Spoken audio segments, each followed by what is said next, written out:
This is the After Party, live with Kim McAllister. Pick a couch, grab a drink, and settle into the conversation.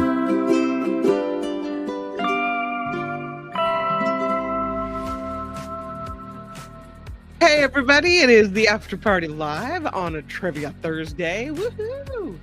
All right, so I wanted to first address the whole flap with Judy. We tried to get her the link to the June swoon tonight, and her messages to us weren't coming through. So Wes, I believe using the Facebook page perhaps, found her contact information and has saved the day. Huge thank you to Wes for helping facilitate all of that.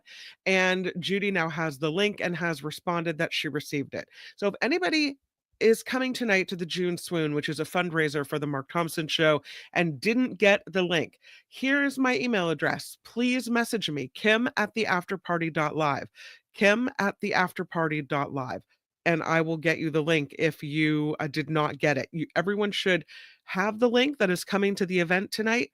And so there it is. So if you, again, didn't get it, please message me.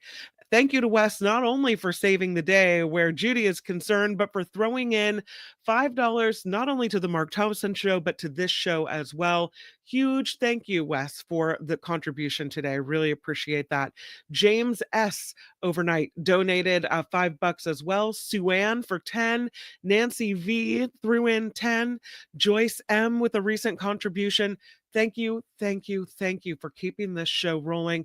I just so appreciate the help. This is a crowd-funded show, and it wouldn't be possible without you. Chaplain Fred throwing in $5 as well. Thank you for your after parties. Thank you, Chaplain Fred, not only for your contributions to the Mark Thompson Show and this one as well, but for your kindness and the work that you do helping keep people safe and calm in the world. So much appreciate that and the way that you are.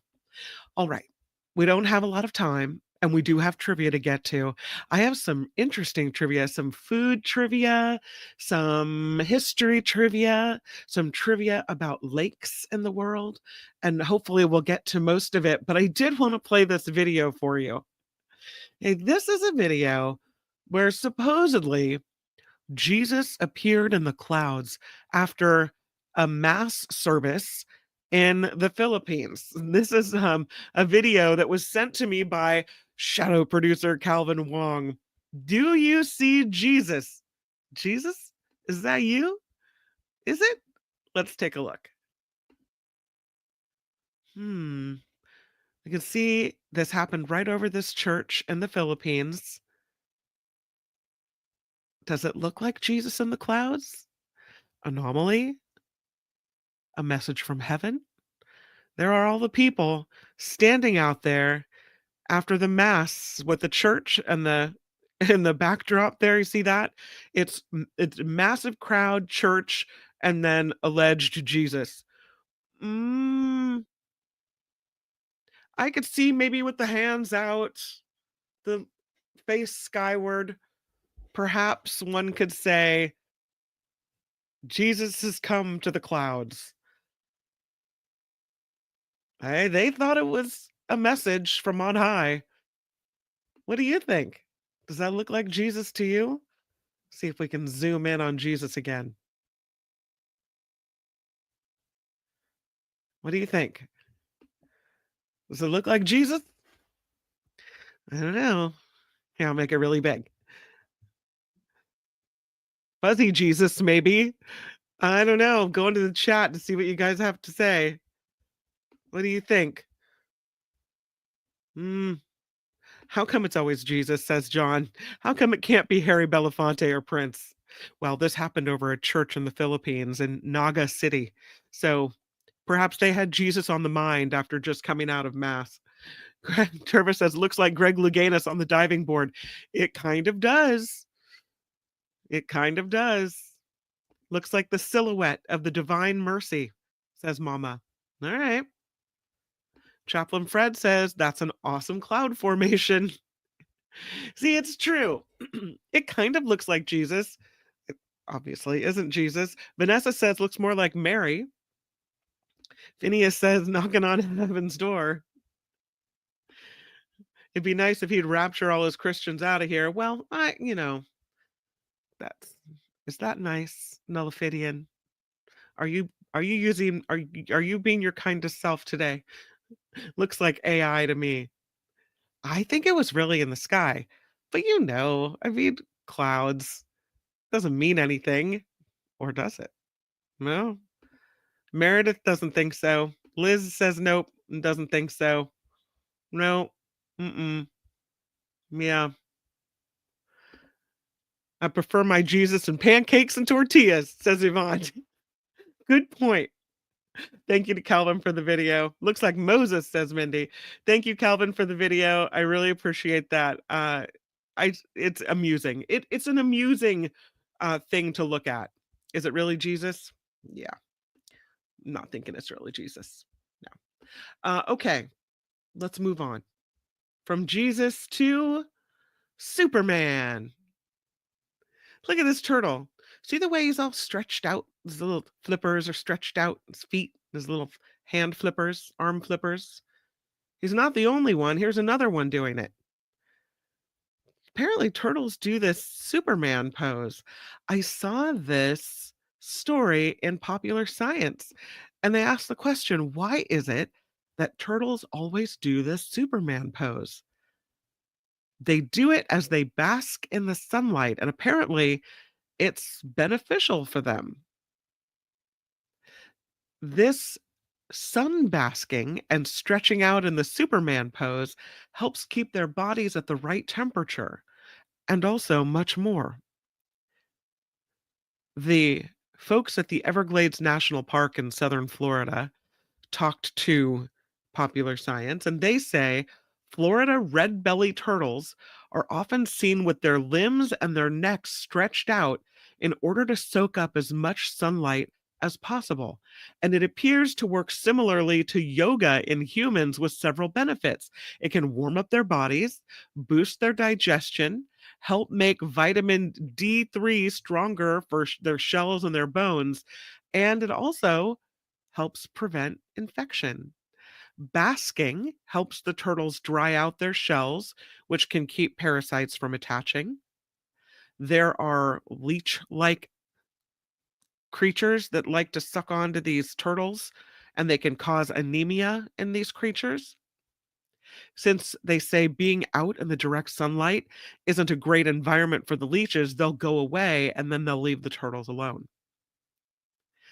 The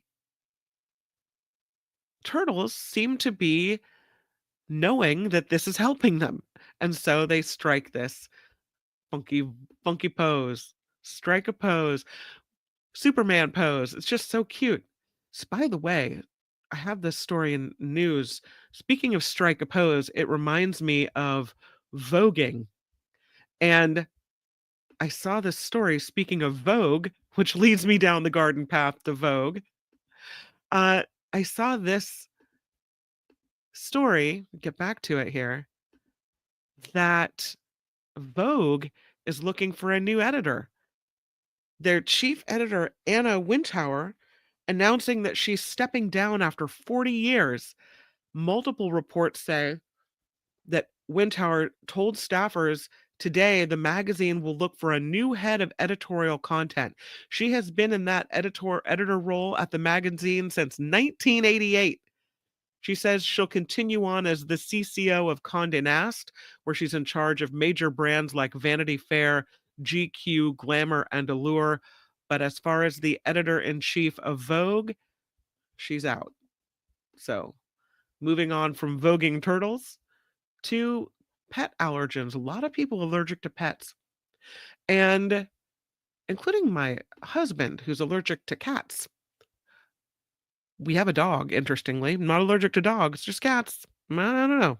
Is it real or is he making it up? I have actually seen him at my a relative's house where they have cats, and his eyes turn red and his nose blotchy, and he kind of starts coughing a little bit. So it is real. But there's a new study that shows that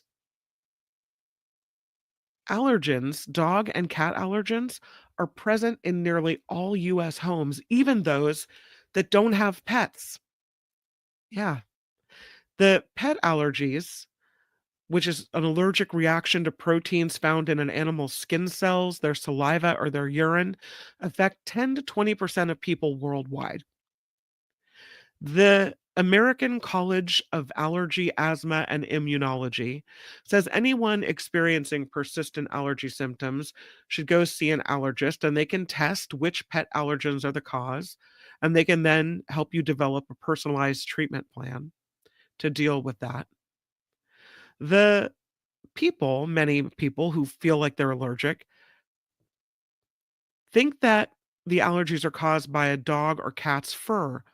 But the real allergens are these tiny particles found in the animal's dander, which is dead skin flakes, in their saliva and their urine as well. These microscopic proteins become airborne really easily and they settle down on furniture and clothing and carpets. They can be carried on other people's clothes, spreading to schools, workplaces, and public spaces, and even a home without pets.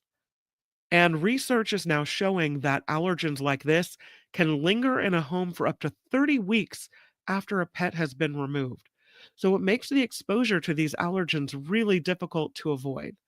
And even if you're a really good housekeeper, thorough cleaning may not eliminate them completely. It also indicates, the study, well, they note that research does suggest early exposure to pets could help the risk of developing allergies and asthma. That some studies show babies who were exposed to pets and certain bacteria before their first birthday were less likely to develop allergic conditions later in life. They're just starting to explore this whole preconception exposure.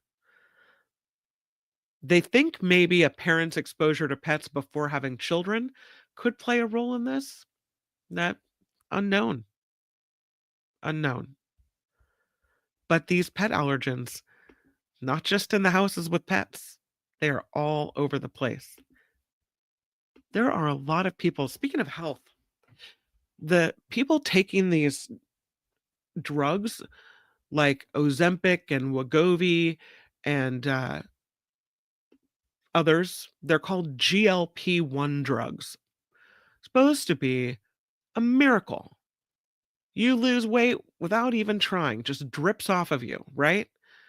Supposed to be a drug to help people with type 2 diabetes. But a lot of people are taking it because they just want to lose weight.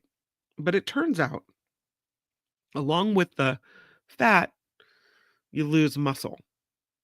So researchers are turning their attention toward helping these GLP-1 patients maintain muscle while they're dropping the fat. There are new studies presented at the American Diabetes Association's annual meeting in Chicago. They've got this new experimental muscle preserving drug helping people take semaglutide, which is the Ozempic Wegovy, to try to keep their muscles while they're losing the weight. The studies are saying that we're entering this new area for weight loss treatment, but you have to focus not only on the amount of weight lost, but on the preservation of muscle mass and the gaining of the health benefits that result from treating obesity. The number of Americans taking these drugs has increased nearly sixfold over the last 5 years. But unfortunately, as much as 40% of the weight dropped on these drugs comes from the loss of muscle mass rather than fat. What else is made of muscle or is a muscle? Your heart. Problem: the muscle loss can have a dramatic effect on a person's health.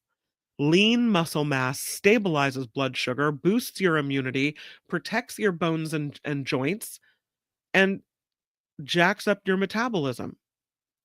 So, to try to prevent the loss of muscle, the researchers are combining this drug with the semaglutide in clinical trials involving more than 500 people. The combination of these two drugs together, they say, caused nearly 93% of people's average weight loss to come from fat mass alone. So perhaps they found a way to make it be so that it's the fat that drops and not the muscle that drops. The researchers say this indicates not only that it's not only possible to achieve substantial fat loss, but to preserve or enhance lean mass in the process. So they're now testing this with other drugs as well. The Zepbound drug, they're looking at that. I don't know. Yeah, lots of studies on this. We'll see. Did you know there's a new capital of Egypt? They're building it. The thinking is they want it away from the city center because there are protests in the city center, and it's kind of harder to get out here to this area, and so it might be best to have the government center removed from the center of where all the people are located. This is Egypt's massive new administrative capital. It recently became their country's official seat of government. Mm, but what's it look like? And what's going on out here in this construction zone? The construction of the new administrative capital is already underway. There are whole districts of this brand new city that are already complete. It has Africa's tallest building, Africa's biggest mosque, Africa's second biggest stadium, and the largest cathedral in the Middle East. So far, we don't have a name other than the new administrative capital. It's 45 kilometers or so to the east of Cairo. It's being built on 700 square kilometers of undeveloped land halfway between Cairo and Suez. According to the Egyptian government, this city is being built to relieve congestion and pollution in Cairo by moving the country's administration out of the city. But critics say, here it comes, the aim might also be to reduce the possibility of mass government protests by moving the center of governance far away from the main population. I don't know if they're going to rename it, but so far it's called Administrative Capital of Egypt. It has the country's presidential palace, parliament, the majority of central government departments, and this is all being developed and funded by the Egyptian government. The Egyptian military owns 51% of the company that is being used for development. 49% is owned by the Ministry of Housing. It is the flagship project of President Abdel Fattah el-Sisi, who's ruled Egypt since the military's overthrow of President Mohamed Morsi in 2014. And Sisi was just sworn in for a third term. And here's what it looks like. Check out some pictures of this. So here's the one of the main buildings. I mean, they're developing quite the city here. Look at the detail on the columns. They're beautiful. And they even took it to Google Maps to see exactly what has been built here and what is going on with this new capital of Egypt. So the plans for this city were first announced in 2015, and the building has happened really, really fast. There have already been some core landmarks that have been built. The presidential palace has been built, parliament, numerous government buildings, along with large areas of housing. And this is just the first phase of this project. When it's done, the new administrative capital is planned as a city of 6 million people. It's a lot of people in one place. Kind of goes against the protest thought. The parliament and the government buildings would be at the center of this. So the government district looks like top right in this image would be the government district, is arranged around a monumental central axis that terminates with the Grand Mosque to the south and the People's Park and vast presidential palace complex at the north. A giant landscaped public square on this central axis is overlooked by Egypt's parliament and the three-pointed House of Representatives. Here's another zoom in picture of that. Really planning it all out there. There is a sports district. There's a vast military headquarters named the Octagon. They have 10 octagonal buildings built near the South Development, and a sports district containing a 93,000 seat stadium in the south of the city as well. Here's a look at the Octagon. This is what they're doing in Egypt. The Octagon military headquarters is already complete. That is an image from Google Maps. To the west of the government district, a business district has been built, including a 394-meter high iconic tower, the first super tall skyscraper in Africa. The building, though, will be dwarfed by the Obelisko Capital skyscraper, designed to be in the business district. It's planned to rise 1,000 meters. The cultural district will have a giant opera house, a library, a museum. Where does all the money come from? So, no new names selected so far. New administrative capital is still widely used. A lot of people in Egypt are questioning whether this $58 billion project could be money better spent elsewhere, but so far, look, they even have the roads done. So far, they're moving forward with this. Yeah. The Wall Street Journal thinks Egypt can't afford this $58 billion new capital city.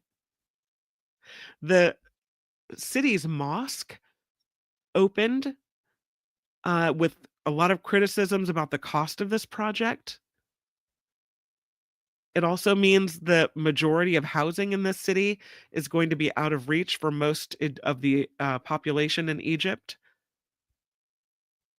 A two-bedroom apartment in the city costs about $50,000. The gross domestic product per capita in Egypt is less than 3,000. So people say it looks like this new administrative capital is going to serve as yet another gated community for the rich and will have little to do with meeting the housing needs of Cairo's poor and underprivileged residents. So, no fear of the riffraff in the capital. It's very spatial.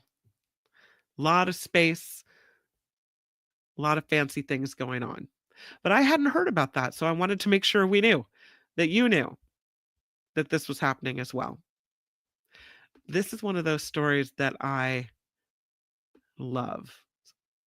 Look at this lady. Great smile, crystal blue eyes. She looks real, but she isn't. She's a reconstruction. She is the face of a 10,500-year-old woman, and she's been reconstructed by archaeologists and artists who have used well-preserved ancient DNA to create this lifelike facial reconstruction of this lady. And it looks like she's of African heritage, but she was living in Belgium's Meuse Valley during the Mesolithic period. Kind of changes how we think about things a little bit. In the late 80s, archaeologists discovered the remains of a woman who had lived in Belgium's Meuse Valley about 10,500 years ago. And so They decided to see, well, what does she look like? So, at Ghent University in Belgium, artists and archaeologists worked together to produce what they say is a realistic reconstruction of her face and a digital rendering of what life could have been like when she was alive as well. So they used well preserved ancient DNA from her skull, and they determined she had dark hair and blue eyes, and she belonged to the same hunter gatherer population as the Cheddar Man. Remember him? His remains were found in England in 1903, but her DNA showed she had slightly lighter colored skin compared to Cheddar Man, who had dark skin and blue eyes. The discovery suggests Mesolithic hunter gatherers had varying skin tones, which may have been influenced by diet, migration patterns, the climate. Until now, most finds from the time include darker skin, according to archaeologists at Ghent University. This indicates there was a greater diversity in skin pigmentation than previously thought. They were also able to figure out that she had strong brow ridges, a high nasal bridge, and that she was between 35 and 60 years old when she died. They found in this area fish remains, wild game bones, and stone tools. So they think that she belonged to a group that was nomadic, that went from place to place.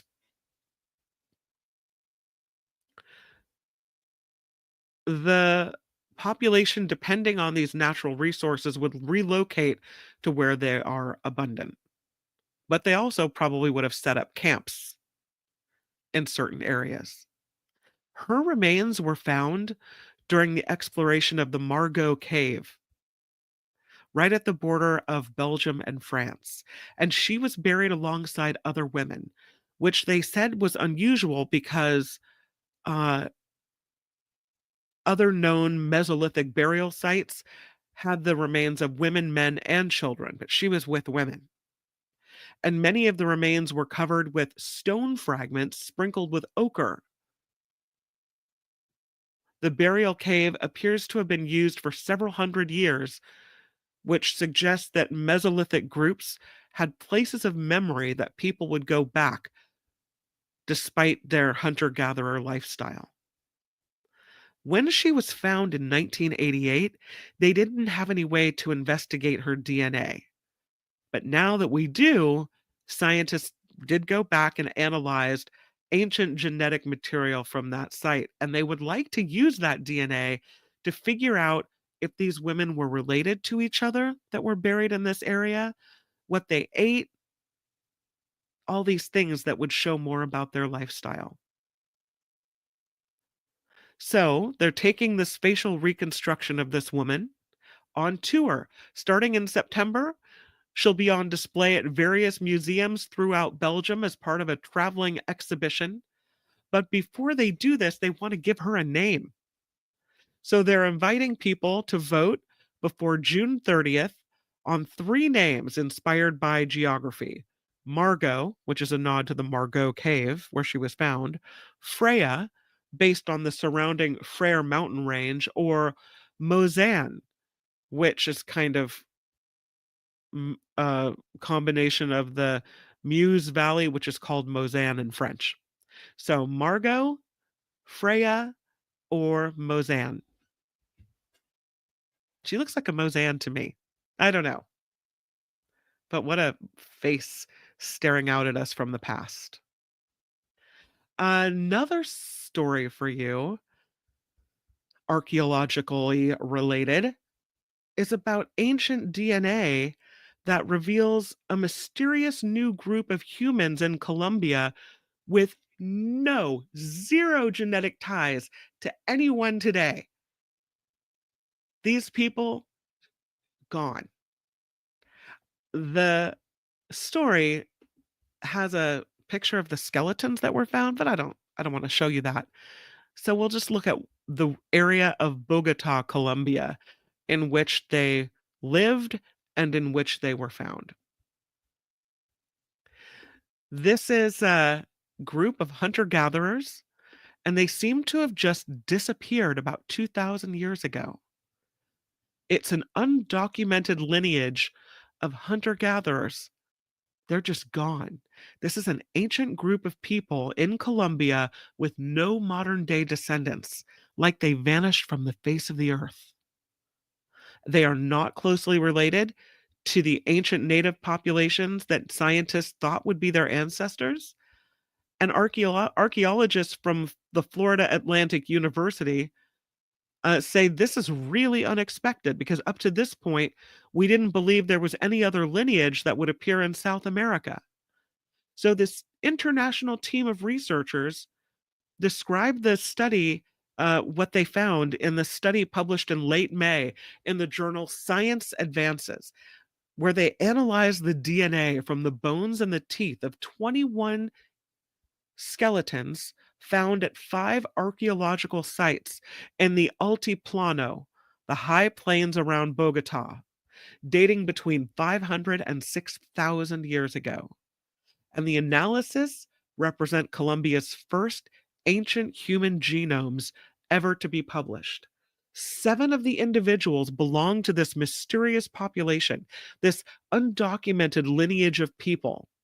Those were the oldest remains analyzed in the study, and they were found at the Chacua excavation site north of Bogota.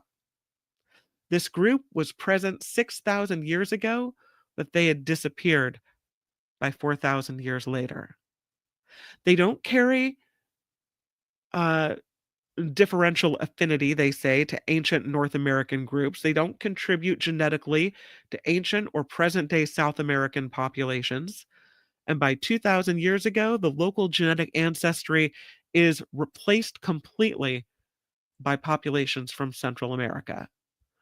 So archaeologists want to know, who are these people? Where did they come from? Why did they disappear? What is going on? Maybe it was environmental changes. Maybe they were just replaced by other groups. Maybe they mixed into the local populations so well that their unique DNA was just diluted right out of the gene pool. I don't know.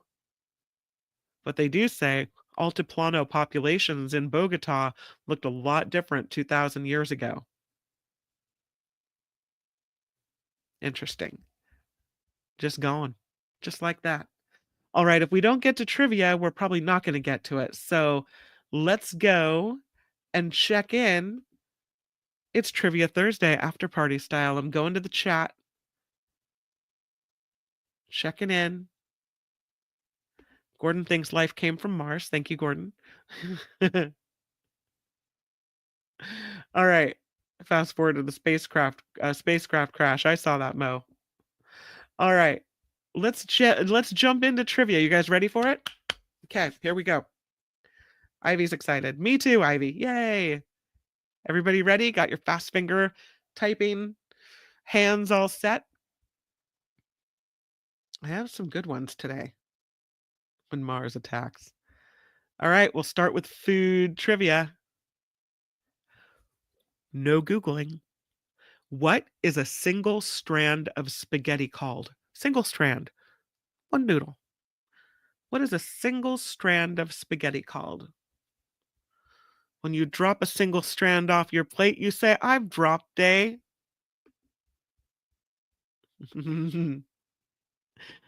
Spaghetto, says Mama. That is absolutely correct. A single strand of spaghetti is called a spaghetto.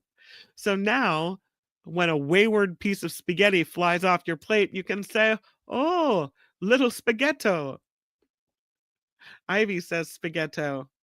I'll give it to Harry Magnan as well. S.J. Lola says spaghetto. Did everyone know this but me? Sandy says spaghetto. That's what I would have said. Rev P says a noodle. Eileen says spaghetto. Nullifidian spaghetti. I think it's a typo, and I'll take it.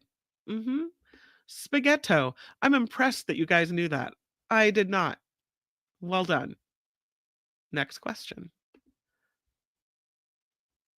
Where were Doritos invented? You know, the chips, Doritos.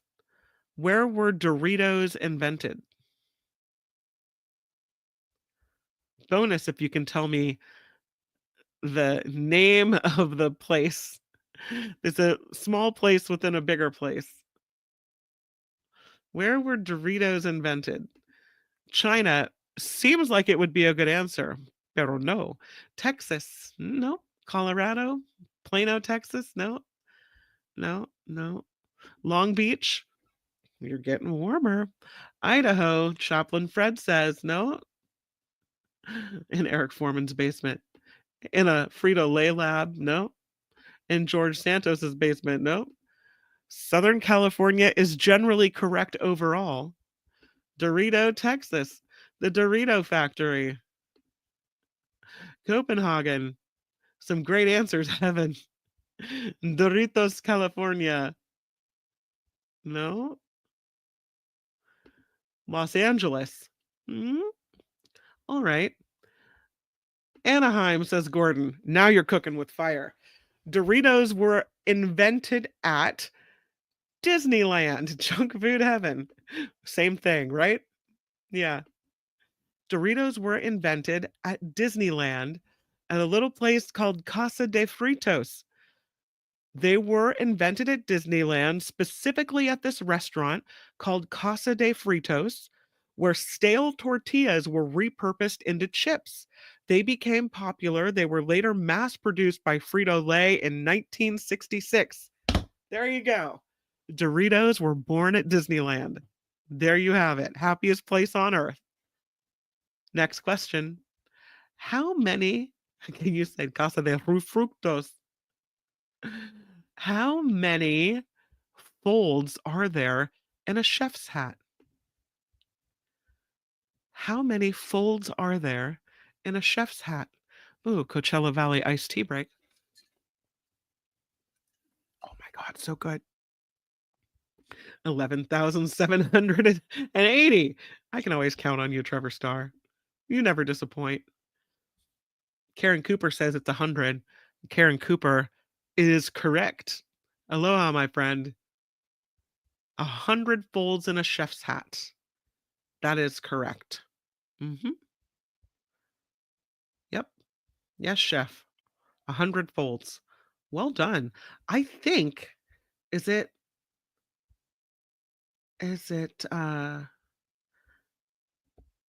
Karen Cooper the only one that got that correct?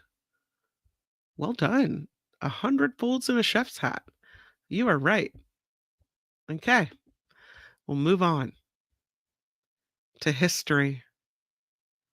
In 1215, we remember back that far, right? What doctrine was the first of its kind to establish that a king is not above the tenets of the law? Something we do well to remember here. In 1215, what doctrine was the first of its kind to establish that a king was not above the tenets of the law?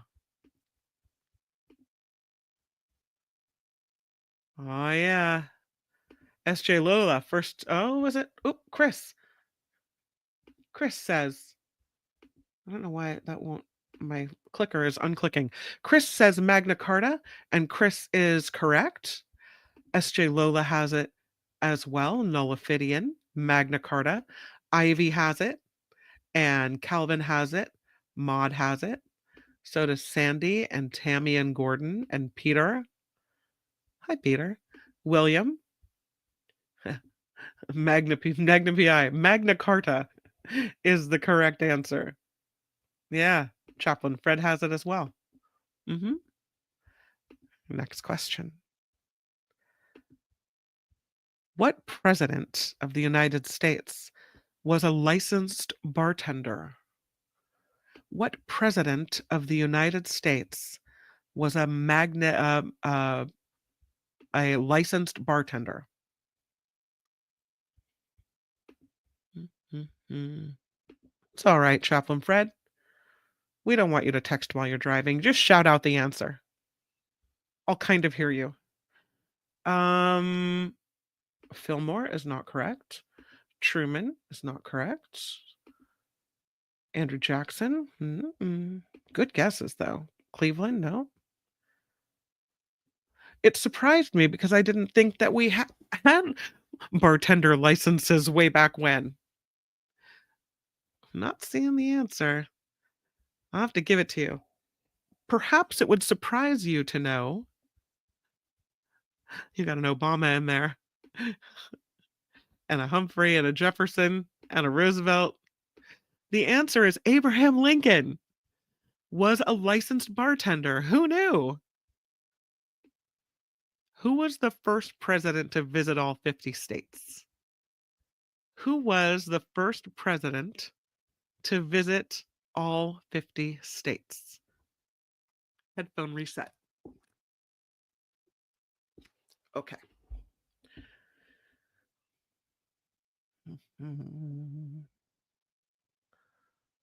Who was the first president to visit all 50 states? I know. Lincoln. What a surprise, right? Yeah. Honest Abe. Crazy talk.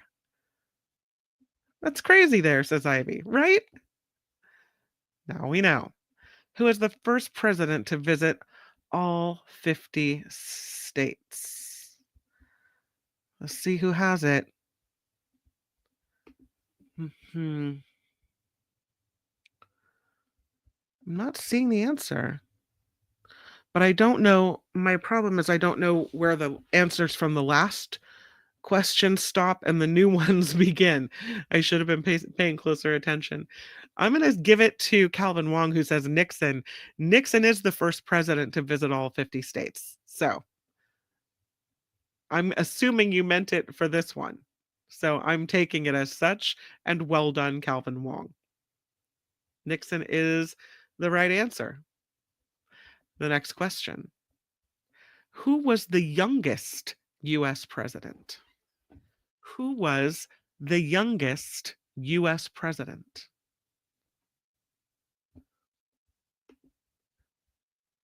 This caused me to do some research to make sure that this answer was correct. And so I have some details for you. I would have thought, Chris, that it was Kennedy as well. A lot of Kennedys. The answer is not Kennedy, interestingly, but that would have been my guess. Not Kennedy. Eisenhower. Not Eisenhower either. Not Obama. Lincoln. Since we're throwing out Lincoln, no? All right. The oldest U.S. president was Theodore Roosevelt. He was 42 years, 10 months, and 18 days. Here are the 10 youngest U.S. presidents in history, all right? The first is Roosevelt at 42 years, 10 months, and 18 days.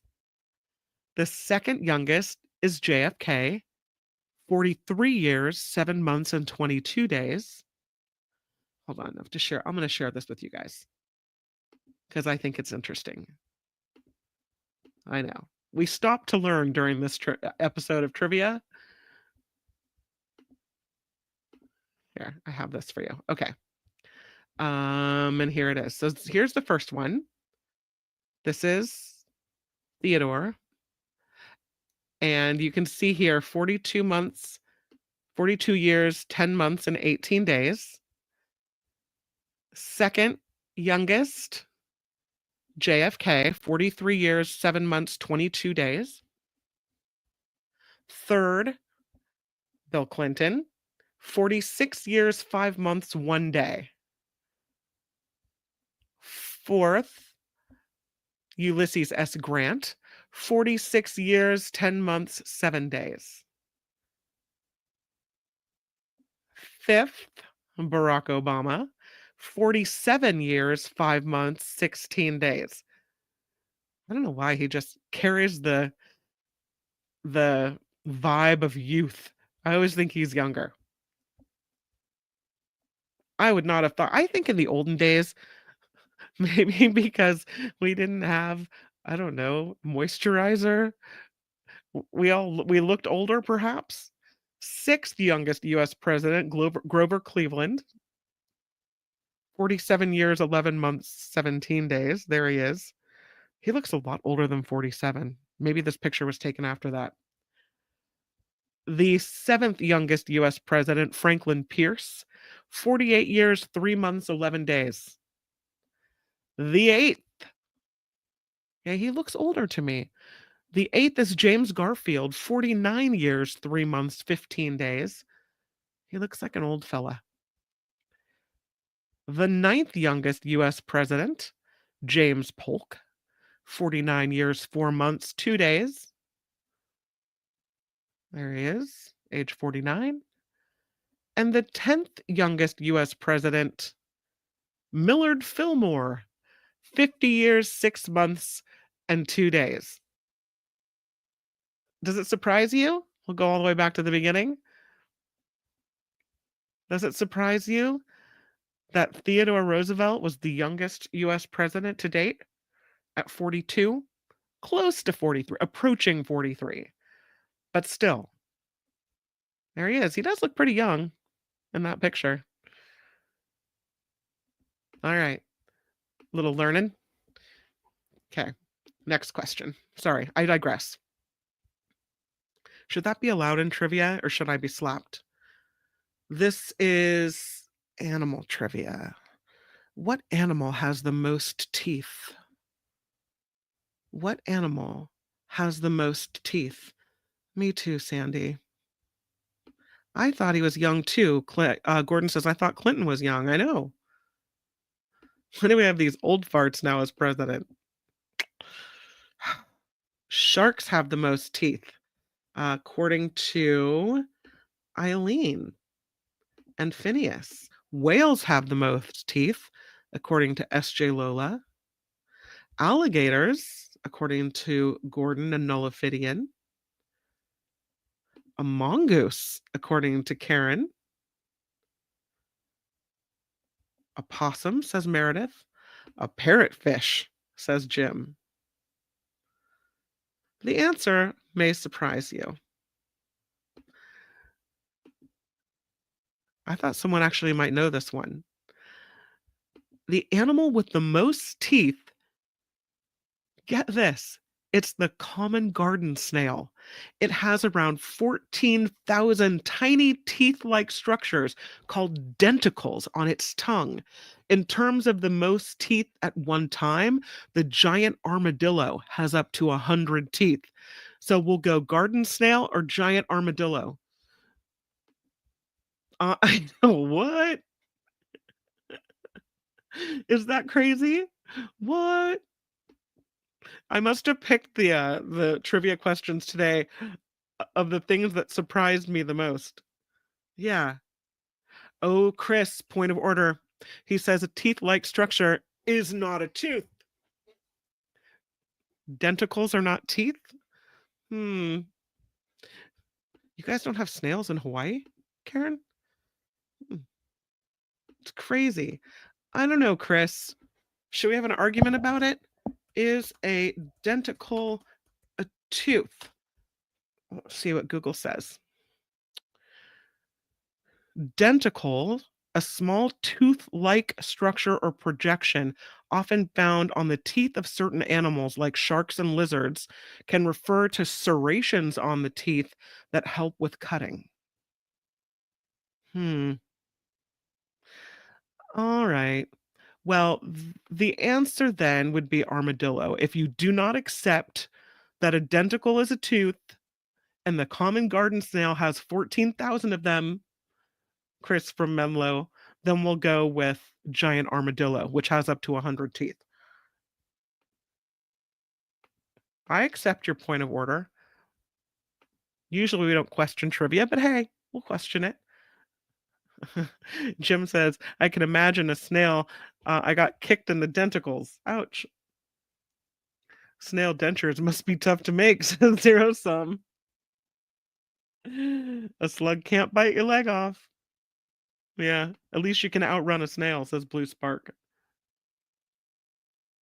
If you get bitten with a denticle or a tooth, I bet they both hurt like hell. Next question. What do you call a group of parrots? Not flock. What's the other name for it? A group of parrots.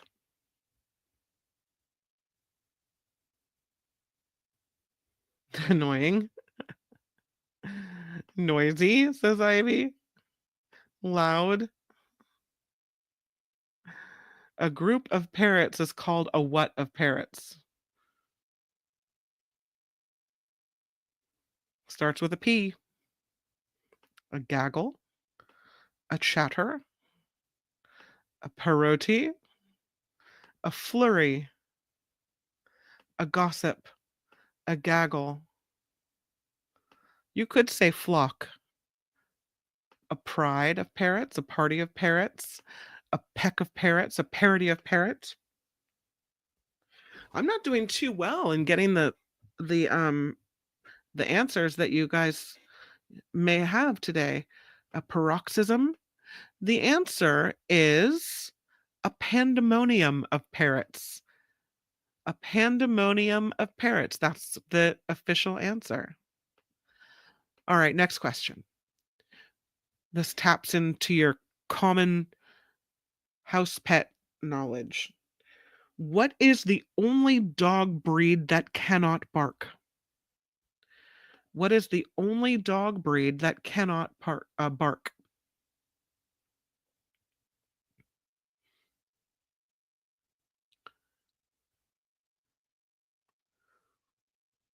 Mhm. Dog breed that cannot bark, Trevor. Nullifidian knows it. It's Basenji. It's a Basenji. Nullifidian has it, and John Slade has it. A Basenji is the only breed of dog that cannot bark. Good job, you guys. Next question. What is another name for a whale's blowhole? I can see the funny answers coming in here. What is another name for a whale's blowhole? It's called a what? Zero Sum says, Phineas says Benji? No, Basenji was the answer to that. A spout? I think that's a good answer. That's not the one I'm looking for, but that seems legit. Gordon also says spout. Ivy says a windpipe. SJ Lola says a snot fountain. A nose says sea dog and Blue Spark. Trump's mouth. Doggy Google time. A dorsal. A nostril. A flute. I'm not seeing it, so I'll give it. It's just my fault. I picked the questions that are too difficult. Another name for a whale's blowhole is a spiracle. Spiracle with an S. What is the closest living relative to the T-Rex? What is the closest living relative to the T-Rex?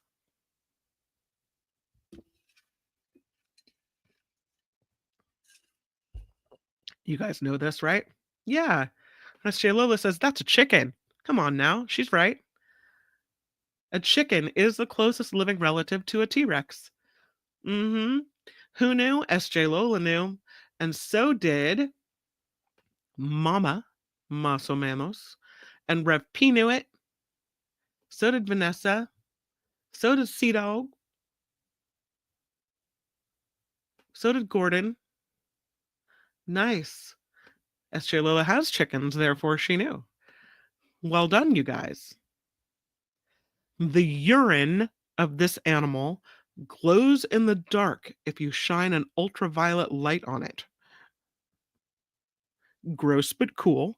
A lot of people very familiar with this creature. The urine of this animal glows in the dark if you shine an ultraviolet light on it. Chris from Menlo says that would be a cat. Chris from Menlo is correct. Karen says cat too. So does SJ. Nice. The chupacabra. Donald Trump Jr. The snail. No, it's a cat. Good job, you guys. Next one. This marsupial is the only animal in the world that poops in cubes. This marsupial is the only animal in the world that poops in cubes. What is this marsupial? The answer is the cube pooping wombat. Chris has it. Chris knew all about the cube pooping. Wombat is the correct answer. Chris has it. So does SJ Lola. Well done. All right. Next question. What do you call a group of owls? Not a flock. A group of owls is called a...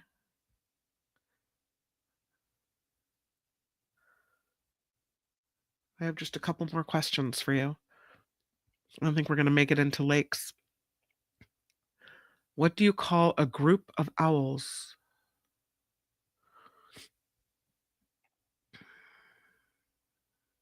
Yep, Chris has it. It's a parliament. A parliament of owls. A hoot? Should have been a hoot. That would have been good. It is a parliament, or a wisdom of owls would have been good as well. A hootenanny of owls. Yep. Never thought, says Mama, that I'd want to Google wombat poop, but I might have to do it now. My apologies. Yeah, Chris, you're on fire. You are amazing. Chris says his wife knew that one. We love her. Well done. All right, next one. What is the only bird that can fly backwards? What is the only bird that can fly backwards?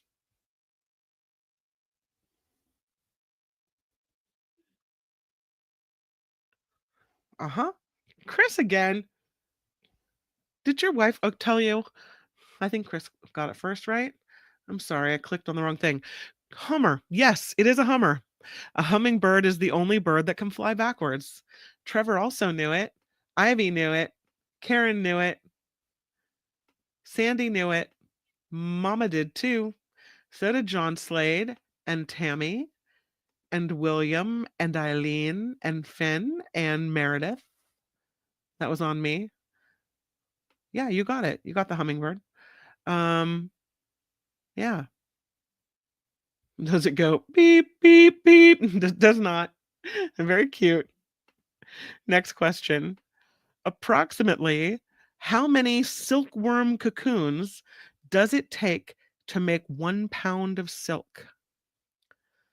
Approximately how many silkworm cocoons does it take to make 1 pound of silk?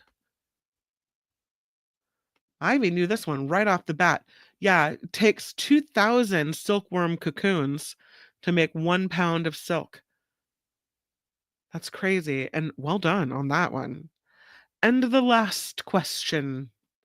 What do you call a group of butterflies? What do you call a group of butterflies? Ivy kicks butt on that question. Well done. I know, I'm impressed. This could be good and cute. A flutter of butterflies. I love that one. Pretty.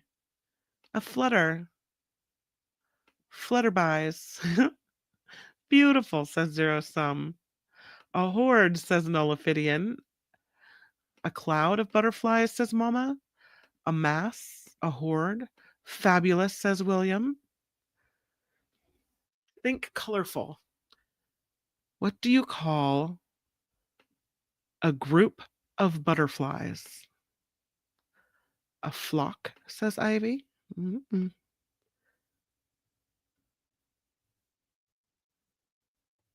Brilliance. A rainbow. A rainbow. The answer is A kaleidoscope of butterflies. Good job, Ivy. Yep. A kaleidoscope of butterflies. We'll have to use that in our speech. Remember that next time you see a bunch of them. Ooh, a kaleidoscope of butterflies. All right. Thus ends Trivia Thursday, after party style.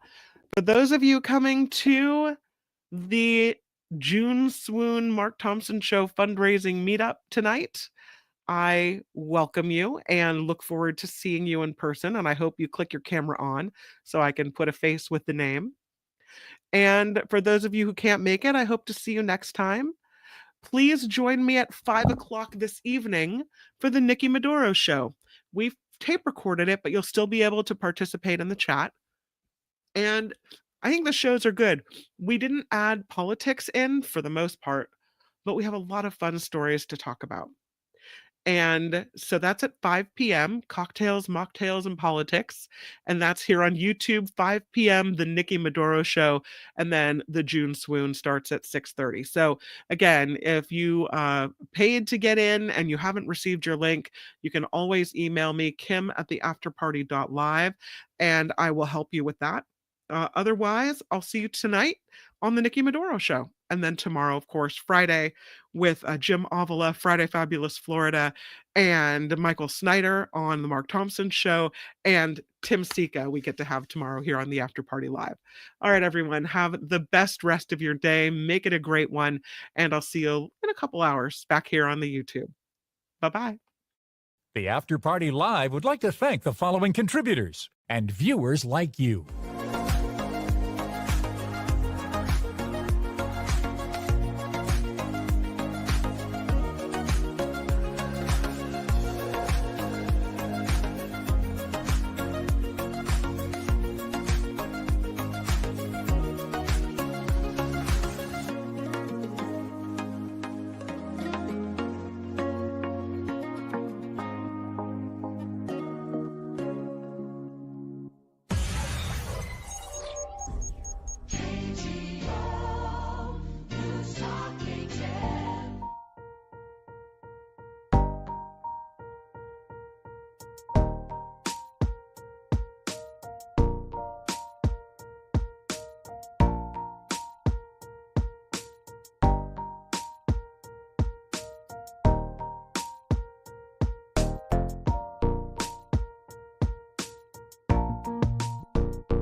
Yes, Nikki Show tonight, 5 p.m.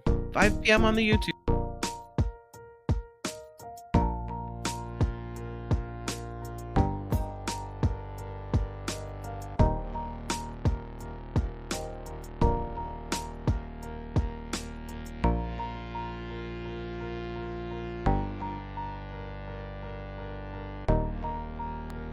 I don't know if that's good or bad, Eileen. You have to let me know.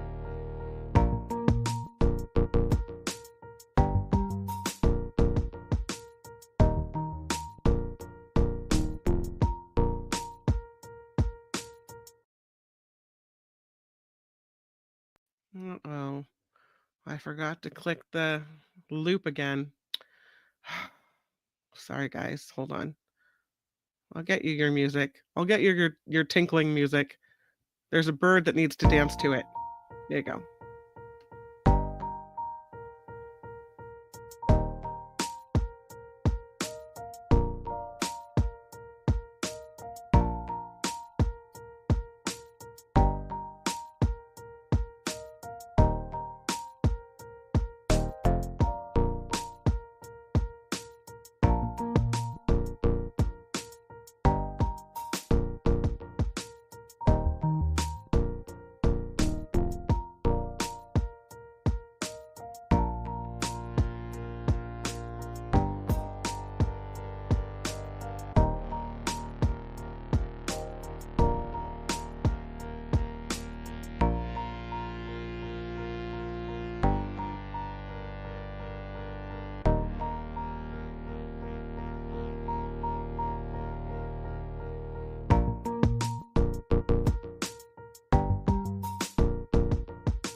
Please click like and subscribe.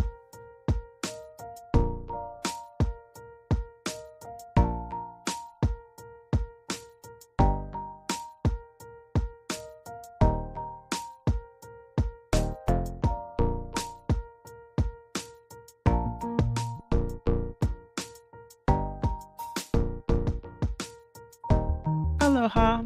Thank you.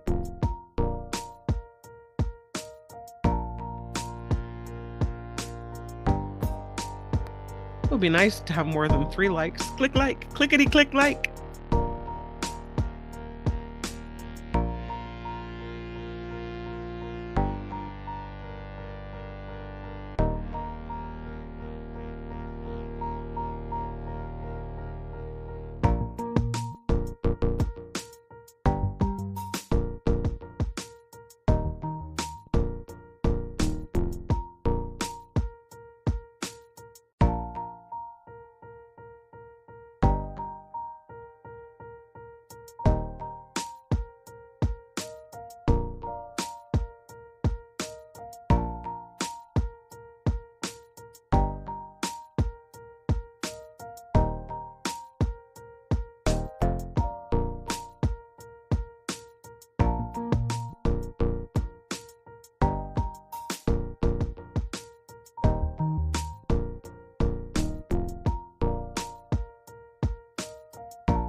Yep, 5 p.m. It's pre-recorded, but the chat will be going, so it'll be fun. Bye, Wes. Thanks for saving the day. Woohoo!